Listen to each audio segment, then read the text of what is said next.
from the Digital Media Center on the campus of Southern Oregon University in Ashland, Oregon. This is Ramping Up Your English, an educational program for intermediate level English language learners. Here's your host for Ramping Up Your English, John Letts.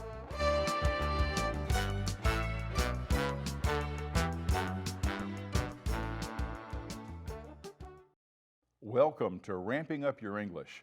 Ramping Up Your English is an instructional support program for intermediate level English learners.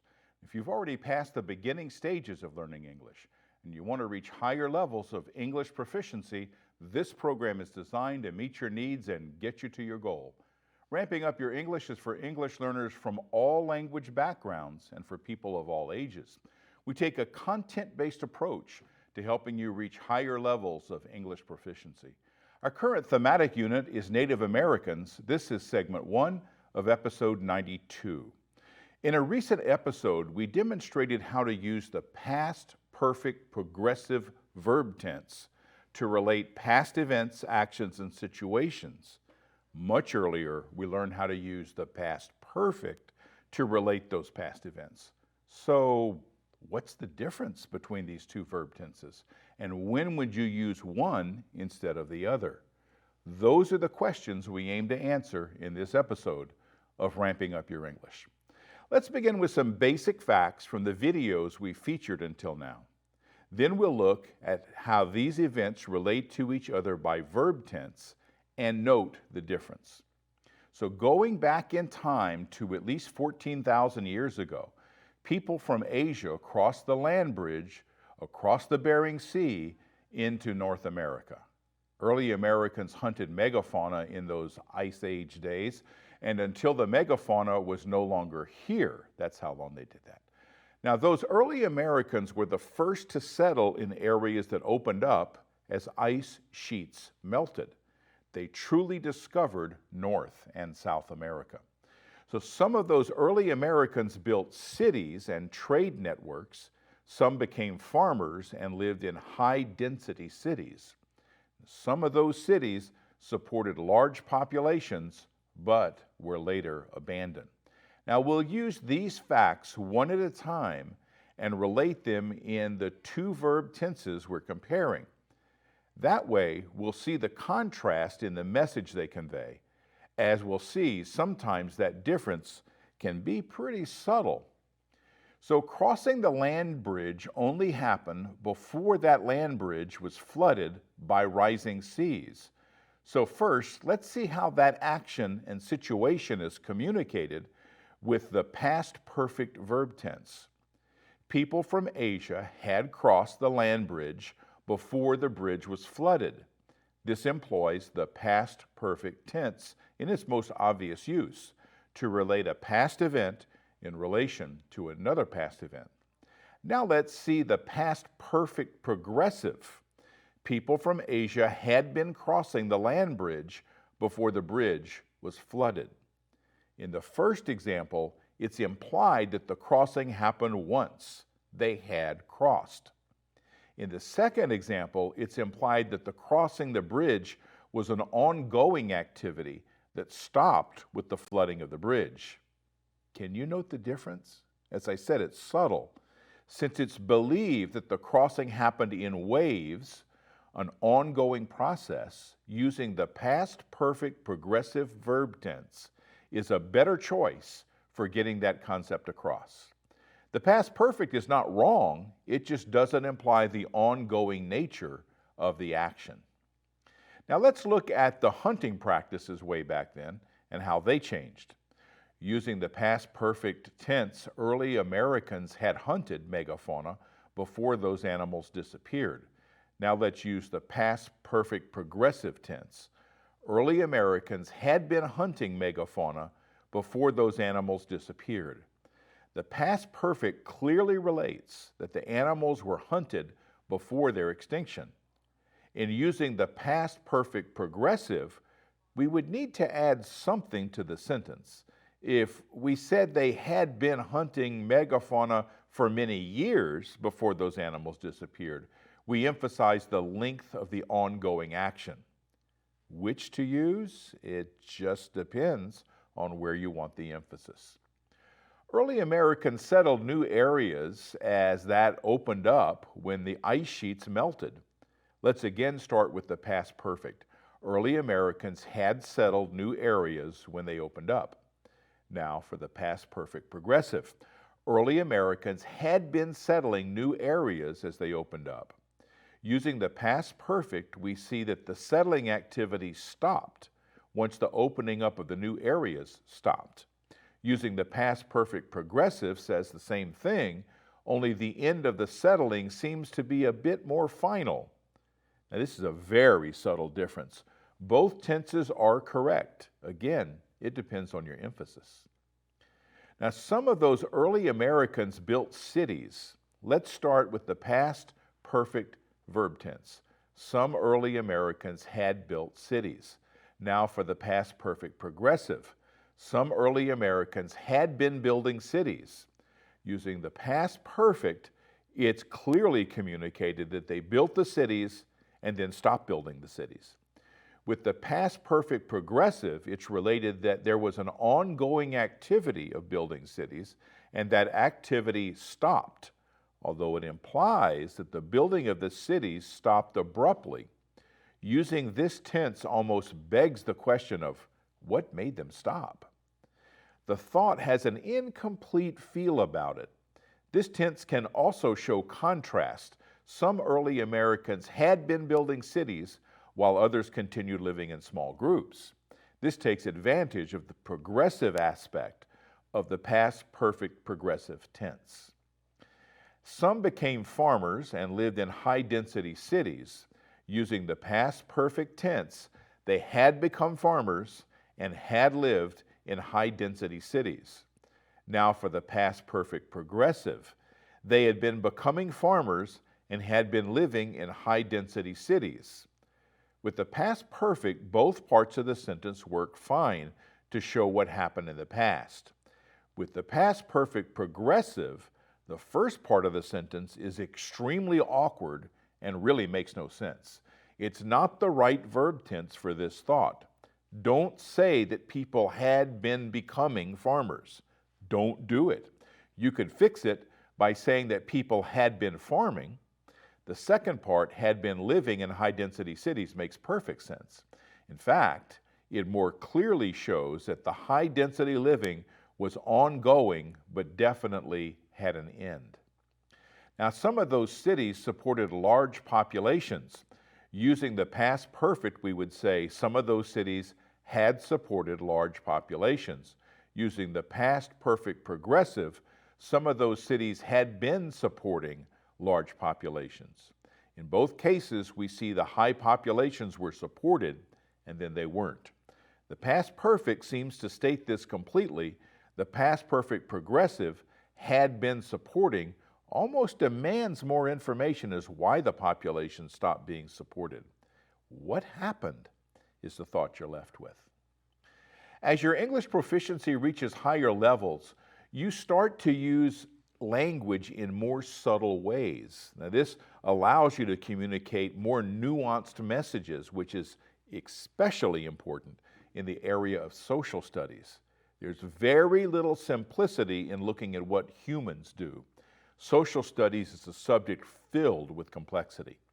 In preparing for this unit, I learned that the Native American societies in the Pacific Northwest are rife with complexity. Children are taught boundaries of their clans, the rules for courting and marriage, and the importance of gaining permission before telling a story or singing a song that someone else created. Some stories are tied to totem poles. In Southeast Alaska, a state park displays a variety of totems. Here's a video that shows you some examples in Totem Bight State Park.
Totem Bite Park is on my bucket list to visit. Meanwhile, the video tour was just enough to reinforce my desire to visit. Speaking of tours, in our last episode, we started a tour of my website. I say started because we ran out of time before I finished. Let's do the full tour in this episode. Now, the address, as you see, is letscreate.org. Notice the spelling of let's with a Z. That's my last name. Entering that address in the URL window brings you right to my homepage, which you see on your screen. Now, each of my 3 units are here in big letters. You have trains and railroad, then there's units on animals. We're currently in the unit on Native Americans. So let's click here to go to the unit page. Here we are. On this page, I've written a few things about the unit. Then you see a list of episodes in the unit, starting with episode 79. Each of these episodes has a page of its own. This makes it easy to watch the episode again or just watch the videos used in the episode. Let's click on the episode 87 page. After some introductory remarks, we have a link to the episode as it appeared on RVTV. When we click here, all I have to do is scroll down a little bit, and when we click here, that takes us to the archive.org and takes you right to the episode where you can watch. You can also download by scrolling through here and picking the format you want to download. Now, to get back, you simply click the arrow here. Just below, you'll see segments of the episode. You see viewing in segments here. Choose the segment you want, and you'll see that segment in case you don't have a half hour to watch the whole thing. Again, use the back arrow to return to the episode 87 page. I've listed language objectives here as well as academic language objectives. This lists the goals for learning from the content aligned with the state. You know, the state has their objectives, and this list is not exhaustive. It just lists some goals that the episode facilitates. Now, if you saw a video clip in the episode that you want to see again, just click on the link in this section like this. And that takes you to my YouTube channel for the content I created and posted. I may send you to other YouTube videos from other content creators also on YouTube and sometimes on archive.org. Now, what I want to do here is get rid of this and stop this. And once again, the back arrow key takes you back to my website.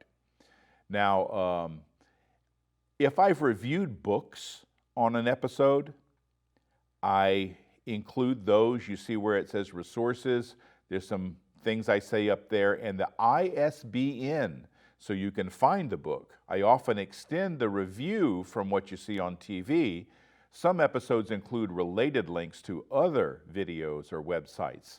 Now, I make no guarantees about those, but they often reinforce the unit content. Now, do you recognize these? They are the educational slides I use on my program. They are very large size, and you can click and scroll through them at your own pace. At the bottom of the page, we find the next episode, and in this case, it is episode 88. If you click here, that's where you go. So here's episode 88. It's formatted similar to the episode 87 page. Accessing the program through the website is the easiest way to find and watch a particular episode, as they are numbered on the episode pages. So at any time, you can navigate back to the home page simply by using the back arrow. And then, actually, you didn't even have to do that, but up at the top, you see home page, and there you are. And so while I suggest watching the episodes in order, that's up to you. You can have your own control over which episodes you watch. So that's the grand tour. The website address is letscreate.org. While this episode was dedicated mostly to verb usage, the next episode brings us back to our content, Native Americans. You can contact me at letscreatepro@gmail.com. You can live stream from RVTV Voices by visiting rvtv.sou.edu. Ramping Up Your English can be seen on RVTV on Channel 15 on the Ashland Home Network and on Channel 182 in the rest of Southern Oregon on Charter Cable. You can watch and even download all episodes at archive.org/details/RogueTV. I want to thank my director, Wanda Borland, and I want to thank my talented and dedicated crew, and I want to thank you, our viewers. All of you help make this program an award winner. Join me next time on Ramping Up Your English. Let's end this episode with this artistic work by Carla Harvey. I'm John Letts.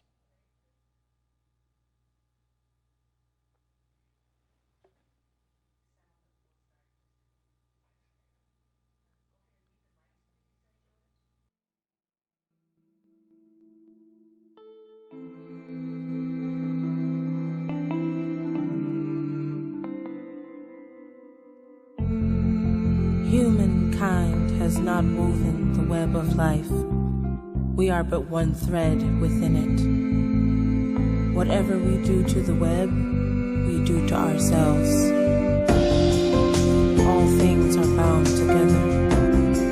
All things connect.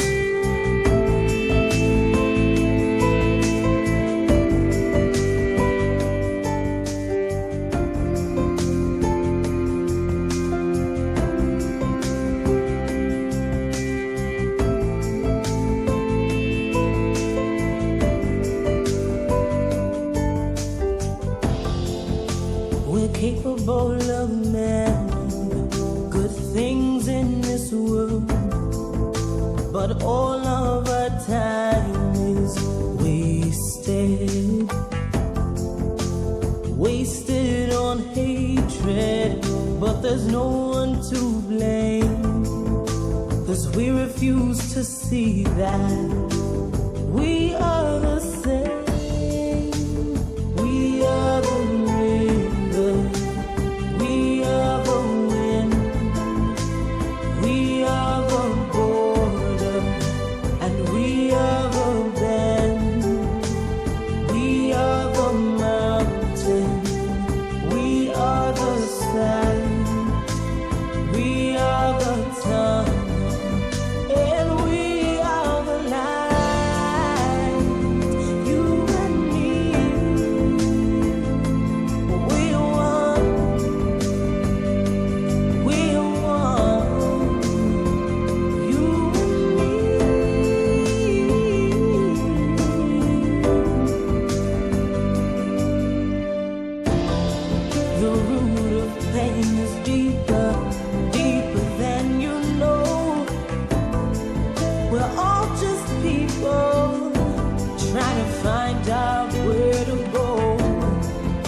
caught up in places we're from, but it doesn't matter, because we are one, you and me,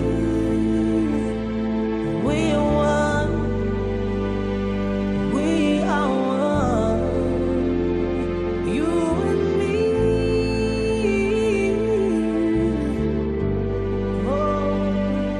We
You've been watching Ramping Up Your English, a support program for intermediate level.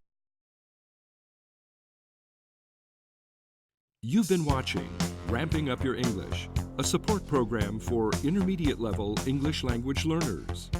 Learn more. Visit our website at letscreate.org. You can also watch or download today's program at archive.org/details/roguetv. Join us next time on RBTV Voices for Ramping Up Your English.